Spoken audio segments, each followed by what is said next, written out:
Good day mga kayobab. Mga kayobab, ngayong araw bibigyan ko po kayo ng isang tip para po hindi mahirapan ang ating mama pig pag nanganak siya. Ang panganganak po ng ating mama pig ay sa ika-114 days. Ang gagawin po natin sa ika-111 days, magbabawas po tayo ng pagkain. Ganito po yan. Halimbawa po, ang pinapakain natin sa mama pig natin is 2 kg. Sa ika-111 days po magiging 1.5 na lang. Tapos po sa ika-112 days, magiging 1 kg na lang po. Tapos sa ika-113 days po magiging half kilo na lang. Tapos po sa ika-114 days po sa araw ng panganganak, wag na po natin papakainin ng ating mama pig. Kaya po natin ginagawa yan kasi po pag si mama pig ay busog, ang mga biik din po ay busog.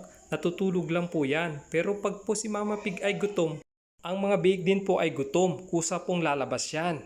Yun lang po mga kayobab. Sana may natutunan po kayo. Thank you for watching. God bless.